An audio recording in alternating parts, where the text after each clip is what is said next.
বয়সের সাথে সাথে বাড়তে থাকে হাঁটুর ব্যথা। এটা আমরা সচরাচর প্রত্যেকের বাড়িতেই শুনে থাকি। কিন্তু কি কারণে হচ্ছে হাঁটুর ব্যথা? হাঁটুতে ব্যথা হচ্ছে এটা আর্থ্রাইটিসের লক্ষণ নয় তো? হাঁটু ব্যথা হলে আমরা কি করব? ফিজিওথেরাপির মাধ্যমে কি হাঁটুর ব্যথা কমতে পারে? এই সমস্ত প্রশ্ন নিয়েই আমাদের আজকের বিশেষ পর্ব। ভিডিওটি শেষ পর্যন্ত দেখুন। আজকের আমাদের এই বিশেষ পর্বে আমাদের সঙ্গে রয়েছেন গৌরী দেবী হসপিটালসের ফিজিওথেরাপিস্ট ডিপার্টমেন্টের কনসালট্যান্ট রূপন কুমার বেরা।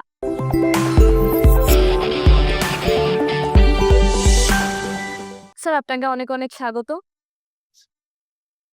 স্যার, প্রথমেই আমরা জেনে নেব হাঁটুর ব্যথা কি কারণে হয়। হাঁটুর ব্যথা আমরা সাধারণত বলে থাকি বয়সজনিত রোগ।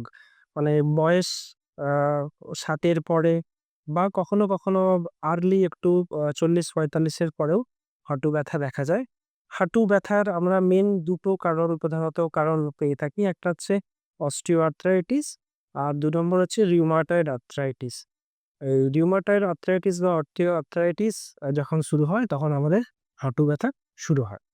এই যে আপনি ২ ধরনের আর্থারাইটিসের কথা বললেন, তো এক্ষেত্রে এই ২ ধরনের আর্থারাইটিস হলে আমরা বুঝবো কিভাবে যে আর্থারাইটিস হয়েছে?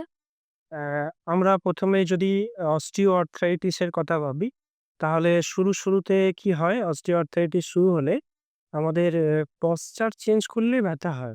মানে আ ধরুন কেউ অনেকক্ষণ বসে কাজ করছিল, হঠাৎ উঠে দাঁড়ানোর সময় ব্যথা হচ্ছে। বা কেউ দাঁড়িয়ে কিছু কাজ করছিল, বসতে গিয়ে ব্যথা হচ্ছে। এই যে পশ্চার চেঞ্জ বা যদি সিঁড়ি উঠতে গিয়ে ব্যথা হয়, তখন এই লক্ষণগুলো আমরা পেলে আমরা মনে করি অস্টিওআর্থ্রাইটিস শুরু হয়েছে। এবং পরবর্তীকালে অস্টিওআর্থ্রাইটিস যখন বেড়ে যায়, আমাদের জয়েন্টের কার্টিলেজগুলো যখন নষ্ট হয়ে যায়, তখন রেস্ট নেওয়ার সময় আ পেইন হতে পারে। সেটা ফুল ফ্লেজড অস্টিওআর্থ্রাইটিস। এবার যদি রিউমাটয়েড আর্থ্রাইটিসের কথা ভাবি, তো রিউমাটয়েড আর্থ্রাইটিস যখন শুরু হয়, জয়েন্ট পেইনের সঙ্গে আমাদের জয়েন্টটাকে ভালো করে লক্ষ্য করলে দেখা যাবে সেটা ফুলে উঠেছে, সোয়েলিং হয়েছে। আর ওর মধ্যে অনেক টেম্পারেচার আছে। গরম এবং ফুলে ওঠা তার সঙ্গে যদি ব্যথা হয়, তখন আমরা সেটা আ রিউমাটয়েড আর্থ্রাইটিস বলে থাকি। স্যার, অনেকেই বলেন ঘুম থেকে উঠে ব্যথা হচ্ছে, আবার ব্যথা আ একটু দিন বাড়লেই ব্যথা ঠিক হয়ে যাচ্ছে। এটাও কি আর্থারাইটিসের লক্ষণ? এটাও আর্থ্রাইটিসেরই লক্ষণ। মানে এটাকে আমরা বলে থাকি মর্নিং স্টিফনেস। যখন পেশেন্ট রেস্টে আছে, রেস্টের পরে যখন হঠাৎ করে ওয়েট বেয়ারিং হচ্ছে, হাঁটাচলা হচ্ছে, এই আড়ষ্ট ভাবের জন্য ব্যথা হয় এবং কিছুটা চলার পরে সেটা ফ্রি হয়ে যায়। এগুলো সব আর্লি সাইন অফ আর্থ্রাইটিস। এবার আ কারো যদি ওজন বেশি থাকে, তার দেখা যায় খুব তাড়াতাড়ি আর্থ্রাইটিস ডেভেলপ করে। আচ্ছা, আরো একটা জিনিস, অনেকেরই দেখা যায় সকালে উঠে ব্যথার সাথে সাথে আ একটা আঙুল এভাবে চেপে ধরছে। তো এটাও কি আর্থ্রাইটিসের লক্ষণ নাকি অন্য কিছু? এগুলো আর্থ্রাইটিসের লক্ষণ। এগুলো রিউমাটয়েড আর্থ্রাইটিস হতে পারে। জয়েন্ট স্টিফনেস, জয়েন্ট সোয়েলিং আগে যেটা বললাম এবং গরম ভাব, এগুলো রিউমাটয়েড আর্থ্রাইটিসের লক্ষণ। এগুলো হলে বিভিন্ন জয়েন্টে ব্যথা হয়, হাঁটুতেও ব্যথা দেখা যায়। এই যে হাঁটু ব্যথা যাতে না হয় তার আগে আমরা কি করব? হাঁটু ব্যথা আমরা যদি প্রিভেনশন এর ব্যাপারে ভাবি, তাহলে আমাদের একটু আর্লি হাঁটু ব্যথা আমরা বললাম যে ওল্ড এজ মানে বয়সজনিত রোগ। আমরা যদি কিছুটা আগে থেকে নিয়ার অ্যাবাউট ৪০ এর পর থেকে যদি আমাদের লাইফস্টাইল মডিফিকেশন করি, কিভাবে করব? যদি আমরা আ জাঙ্ক ফুড খাওয়া এগুলো বন্ধ করে দিই, তাহলে কি হবে? আমাদের ওয়েট কন্ট্রোলে থাকবে। ওয়েট কন্ট্রোলে থাকলে অস্টিওআর্থ্রাইটিস হওয়ার সম্ভাবনা কম বা পরে হবে।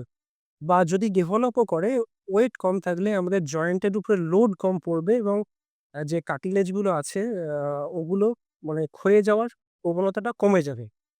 তাহলেই আমরা কি হবে? ব্যথা কম হবে। আর যদি ওভারওয়েট থাকে, কার্টিলেজের উপরে অনেক চাপ পড়বে এবং এটা তাড়াতাড়ি ক্ষয়ে যাবে এবং বোন টু বোন কনট্যাক্ট হয়ে যাবে। তখন কিন্তু প্রচন্ড ব্যথা হবে, ডেইলি লাইফ অ্যাক্টিভিটি হ্যাম্পার হবে। সেটা একদম খুব গুরুতর ব্যাপার। তো এইগুলো এভয়েড করার জন্য আমরা যদি কিছুটা আগে থেকেই আমাদের বডি ওয়েট কন্ট্রোল করি, আমরা রেগুলার এক্সারসাইজ করি, হাঁটাচলা করি, তাহলে আমরা এই আ হাঁটু ব্যথা প্রিভেন্ট করতে পারি বা অনেক ডিলে করে দিতে পারি। হাঁটুর ব্যথা শুরু হলেই কি আমাদের ফিজিওথেরাপি প্রয়োজন? হাঁটু ব্যথা শুরু হলে আমরা ফিজিওথেরাপি করতে পারি। ফিজিওথেরাপি অনেক হেল্প করবে।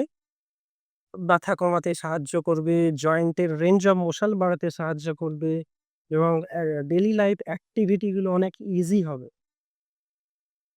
ঘরে বসে আমরা কিভাবে হাঁটুর ব্যথা সারাতে পারি বা আপনারা কি থেরাপি দেন?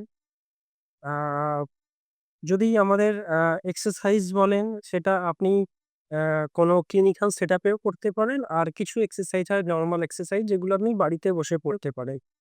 যদি আপনি ক্লিনিক্যাল সেটআপে কোনো ফিজিওথেরাপিস্টের কাছে আসেন তাহলে বিভিন্ন ধরনের ওয়েট ট্রেনিং করবে যাতে মাসেলগুলোর জোর বাড়বে এবং পেইন রিলিফ মডালিটিস আছে কিছু সেগুলো দিয়ে জয়েন্টের ব্যথা কমানো যাবে। এবং বাড়িতে আপনি কি করতে পারেন, যদি জয়েন্ট ফুলে ওঠে, গরম হয়ে ওঠে তাহলে আপনি বরফের শেক করতে পারেন এবং বিভিন্ন ধরনের এক্সারসাইজ হয়। এক্সারসাইজগুলো আপনি রেগুলার ডেইলি বেসিসে করতে পারেন এবং করলেই ভালো, করতে হয়। ব্যথা কমানোর জন্য এবং নিজেকে আরো সচল রাখার জন্য এবং এই অ্যাক্টিভিটি অফ ডেইলি লিভিং এর ইমপ্রুভমেন্ট করার জন্য বিভিন্ন ধরনের এক্সারসাইজ করতে হয়। স্যার ঘরোয়া উপায়ে যে আ এক্সারসাইজ গুলো হয় যদি একটু দেখান? হ্যাঁ, ঘরোয়া আমরা যেগুলো এক্সারসাইজ করতে পারি, আমরা একটা টাওয়াল নিতে পারি। টাওয়ালটাকে আমরা রোল বানিয়ে হাঁটুর নিচে রেখে, হাঁটু দিয়ে টাওয়ালটাকে প্রেস করবে। প্রেস করে ১০ সেকেন্ড হোল্ড করব, তারপর রিলিজ করব। এইভাবে আমরা এটাকে 10 টাইমস রিপিট করব। মানে একটা টাওয়ালটাকে চাপ দিলাম, আমি কাউন্ট করব 1, 2, 3 করে 10 সেকেন্ড। তারপর ছেড়ে দেব। সিঙ্গেল রিপিটেশন হলো এটাকে আমি ১০ বার করব। 10 রিপিটেশন ১ নম্বর ব্যায়াম। ২ নম্বর ব্যায়াম ওই টাওয়ালটাকে আমরা গোড়ালির নিচে দিয়ে পুরো গোড়ালি দিয়ে পুরো পাটা স্ট্রেইট রেখে নিচের দিকে চাপ দেবো। আ সেটাও আমরা 10 সেকেন্ড হোল্ড করব এবং 10 টাইমস রিপিটেশন করব। এই এক্সারসাইজ গুলো আ করতে হবে। করলে আমাদের হাঁটুর জোর বাড়বে। প্লাস হচ্ছে কখনো দেখা যায় মানে সিভিয়ার কন্ডিশন এ হাঁটু বেঁকে যাচ্ছে। বা কারো দেখবেন হচ্ছে পা মেলে বসছে কিন্তু পাটা মানে উঁচু হয়ে আছে বেডের সঙ্গে পুরো টাচ হচ্ছে না। ঠিক আছে? এই এক্সারসাইজ গুলো যদি করে তাহলে এই প্রবলেম গুলো সমাধান হবে। মানে এই ডিফর্মিটি গুলো কারেকশন হবে। এই দুটো এক্সারসাইজ এর সঙ্গে আমরা আরো এক্সারসাইজ করতে পারি। ৩ নম্বর যেটা করতে পারি যেটা হচ্ছে আমরা হাঁটুর মুভমেন্ট করি। আমরা বসে আ বেডের উপরে পা তুলে আমরা কাজ করতে পারি, সোজা করতে পারি। আর পা ঝুলিয়ে বসে আমরা হাঁটুটাকে সোজা করব, স্ট্রেট করব লেগ আবার ডাউন করব। এইভাবে আমরা ২০ বার ৩০ বার করে মুভমেন্ট করতে পারি। সাধারণত এই ব্যায়ামগুলো আমরা নরমালি করতে পারি। প্লাস এর সঙ্গে আমরা যদি কিছুটা আরো অ্যাডভান্স ব্যায়াম করতে চাই তাহলে কি হয় আমরা ওয়েট ট্রেনিং করে থাকি। বাড়িতে নিজেরাও করা যায় এগুলো। কিভাবে করবে? আ ছোট্ট জলের বোতল বা ছোট্ট কোনো ওয়েট, বালির ব্যাগ হতে পারে। আমরা পায়ের গোড়ালির সামনে বেঁধে নিই। পা ঝুলিয়ে বসে সেই ওয়েটের সঙ্গে আমরা স্ট্রেট করি। 10 সেকেন্ড কাউন্ট করি, আবার ডাউন করি। এইভাবে আমরা 10 রিপিটেশন করতে পারি। এবং এটা যত করা হবে কি হবে ওয়েটটা মনে হবে হালকা হয়ে গেছে।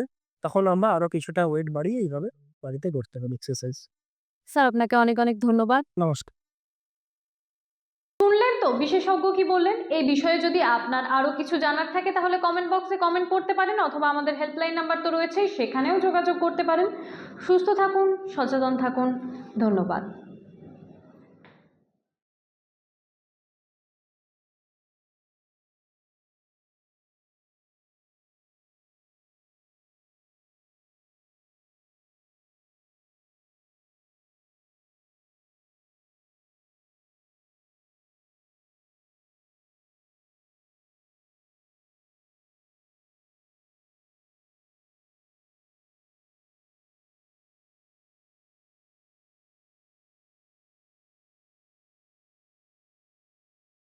আমাদের চ্যানেলটি সাবস্ক্রাইব করুন। ভিডিওটি ভালো লাগলে লাইক, কমেন্ট এবং শেয়ার করুন।